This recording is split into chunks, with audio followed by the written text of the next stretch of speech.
اپنی عمر پر خاک چاٹے. کیا کرے گا؟ عمر پر تو کیا کرے گا؟ خاک چاٹے گا. معاشرتی طور پر بھی اسے سزا دی.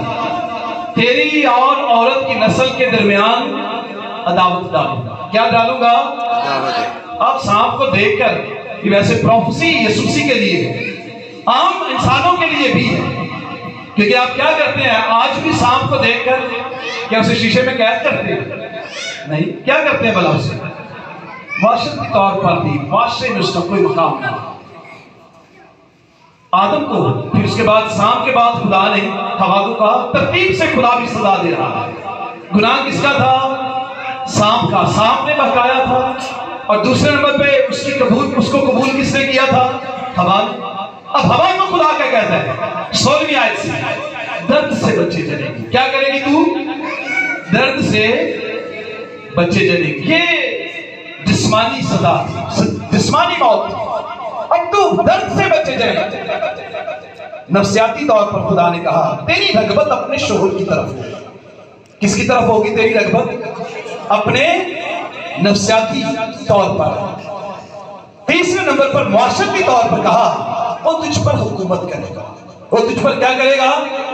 حکومت. معاشرتی طور پر معاشرے میں اس کا مقام یہ ہوگا کہ وہ تجھ پر کیا کرے گا؟ حکومت. آج بھی کنٹرول کرتے ہیں خاندانوں میں مرد. پھر خدا آیا آدم کی طرف. آدم سے خدا نے کیا کہا؟ زمین تیرے سبب سے لعنتی. زمین کس کے سبب سے لعنتی ہوئی؟ تیرے سبب سے. جسمانی موت مشقت کے ساتھ تو عمر پر اس کی پیداوار کر. مشقت کون کرتے ہیں؟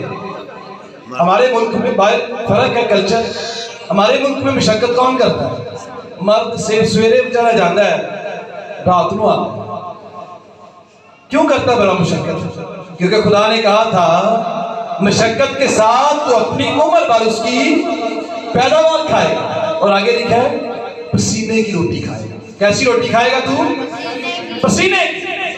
یعنی خدا نے ان تینوں کو نفسیاتی طور پر بھی، جسمانی طور پر بھی اور معاشی طور پر بھی گناہ کی سزا دے دی. اب یہ لعنت تھی.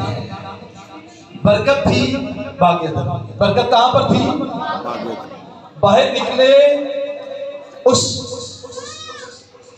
جو ٹارگٹ خدا نے دیا تھا کہ یہ تم نے نہیں کرنا، جب کر لیا تو خدا نے کہاں نکال دیا؟ باہر. گناہ انسان کو برکتوں سے باہر لے جاتا ہے.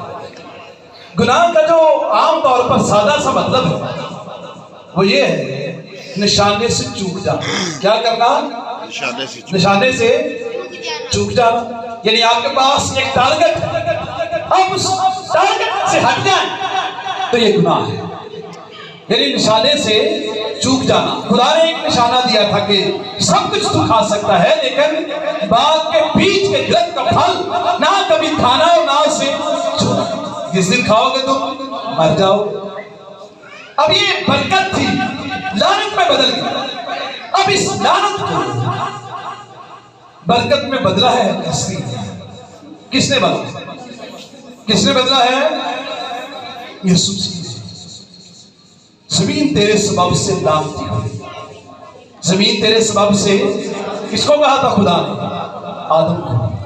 زمین تیرے سبب سے لعنتی ہوئی. اب ان لعنتوں کو میرے اور آپ کے خداوند یسوع مسیح نے بدلا. غلطیوں کے نام خط میں لکھے مسیح جو ہمارے لیے لعنتی بنا، اس نے ہمیں موت دے کر شریعت کی لعنت سے چھڑایا. کیونکہ لکھا ہے کہ جو کوئی لکڑی پر لٹکایا گیا وہ لعنتی ہے، تاکہ مسیح یسوع میں ابراہیم کی برکت غیر قوموں تک بھی پہنچے اور ہم ایمان کے وسیلہ سے اس روح کو حاصل کریں جس کا وعدہ ہوا. ہاللیلویا. ہمارے خداوند نے خود اپنے بیٹے کو اس زمین پر بھیج کر اسے لعنتی موت دی تاکہ اس لعنت کے وسیلہ سے اس زمین کی وہ ساری لعنتیں ختم کر سکے. زمین تیرے سبب سے کیا ہوئی؟ لعنت. اور سب سے بڑی لعنت کیا تھی؟ موت. کیا تھی؟ موت. تو موت کو یسوع مسیح نے کیا دی؟